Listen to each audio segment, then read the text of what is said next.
بسم اللہ الرحمن الرحیم۔ دین و اسلام چینل کے ناظرین، السلام علیکم ورحمۃ اللہ وبرکاتہ۔ صحیح بخاری کی حدیث نمبر 50 ہے، ایک دن نبی کریم صلی اللہ علیہ وسلم لوگوں میں تشریف فرما تھے کہ آپ کے پاس ایک شخص آیا اور پوچھنے لگا کہ ایمان کسے کہتے ہیں؟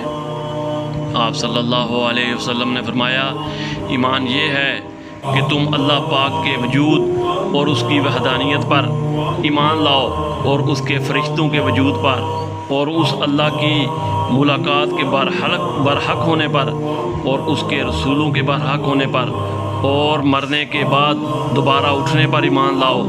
پھر اس نے پوچھا کہ اسلام کیا ہے؟ آپ صلی اللہ علیہ وسلم نے پھر جواب دیا کہ اسلام یہ ہے کہ تم خالص اللہ کی عبادت کرو، اس کے ساتھ کسی کو شریک نہ بناؤ، اور نماز قائم کرو، اور زکوٰۃ فرض ادا کرو، اور رمضان کے روزے رکھو۔ پھر اس نے احسان کے متعلق پوچھا۔ آپ صلی اللہ علیہ وسلم نے فرمایا، احسان یہ کہ تم اللہ کی عبادت اس طرح کرو گویا تم اسے دیکھ رہے ہو۔ اگر یہ درجہ نہ حاصل ہو تو پھر یہ تو سمجھو کہ وہ تم کو دیکھ رہا ہے۔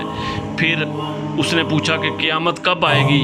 آپ صلی اللہ علیہ وسلم نے فرمایا کہ اس کے بارے میں جواب دینے والا پوچھنے والے سے کچھ زیادہ نہیں جانتا، البتہ میں تمہیں اس کی نشانیاں بتا سکتا ہوں۔ وہ یہ ہیں کہ جب لونڈی اپنے آقا کو جنے گی، اور جب سیاہ اونٹوں کے چرانے والے دیہاتی لوگ ترقی کرتے کرتے مکانات کی تعمیر میں ایک دوسرے سے بازی لے جانے کی کوشش کریں گے، یاد رکھو قیامت کا علم ان 5 چیزوں میں ہے جن کو اللہ کے سوا کوئی نہیں جانتا۔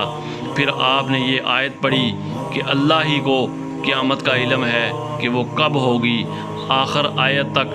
پھر وہ پوچھنے والا پیٹھ پھیر کر جانے لگا۔ آپ صلی اللہ علیہ وسلم نے فرمایا کہ اسے واپس بلا کر لاؤ۔ لوگ دوڑ پڑے مگر وہ کہیں نظر نہیں آیا۔ آپ صلی اللہ علیہ وسلم نے فرمایا کہ وہ جبرائیل تھے جو لوگوں کو ان کا دین سکھانے آئے تھے۔ ابو عبداللہ امام بخاری رحمۃ اللہ فرماتے ہیں کہ نبی کریم صلی اللہ علیہ وسلم نے ان باتوں کو ایمان ہی قرار دیا ہے۔